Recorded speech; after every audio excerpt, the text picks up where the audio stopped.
মানুষ চেনা বড় দায়। মুখের হাসির আড়ালে কার মনে কি বিষ লুকিয়ে থাকে তা বোঝা অসম্ভব। আগামী নভেম্বর মাসেই বসার কথা ছিল রাজকীয় বিয়ের আসর। 17 কোটি রুপি ব্যয়ে জয়পুরের বিলাসবহুল প্রাসাদ ভাড়া থেকে শুরু করে অতিথিদের যাতায়াতের জন্য 2টি প্রাইভেট বিমানের জাঁকজমকপূর্ণ প্রস্তুতি, সবই চলছিল পুরোদমে।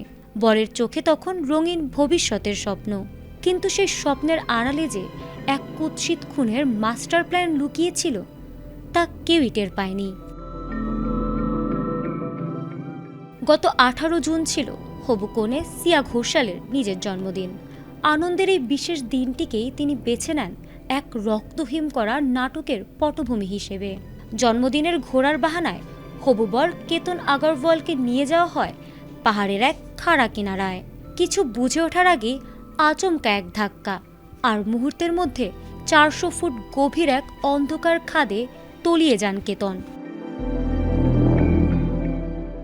তবে স্তম্ভিত করার মতো তথ্য হলো, এটিই কেতনকে সরিয়ে দেওয়ার প্রথম চেষ্টা ছিল না।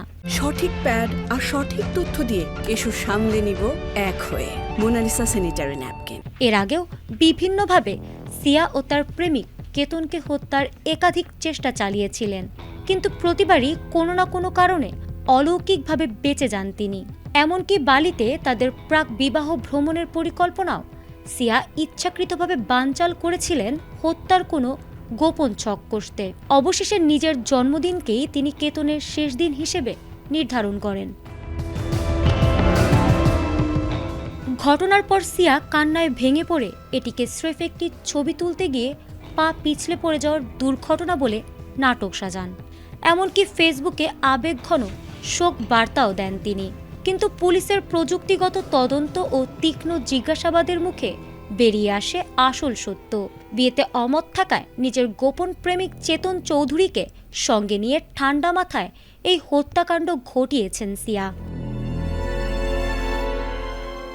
সবচেয়ে বড় টুইস্ট হলো, প্রেমের আড়ালে একের পর এক ব্যর্থ চেষ্টার পর এই চূড়ান্ত হাড়হিম করা লোমহর্ষক হত্যাকাণ্ডটি ঘটেছে ভারতের মহারাষ্ট্রের পুনে জেলার ঐতিহাসিক লোহাগাড় দুর্গে।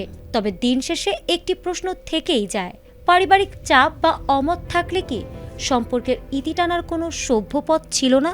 একটি তরতাজা প্রাণ কেড়ে নিয়ে নিজের স্বাধীনতার পথ খোঁজা কি কোনো সুস্থ মানসিকতার পরিচয় দেয়? ফারহানা হক, এটিএন বাংলা।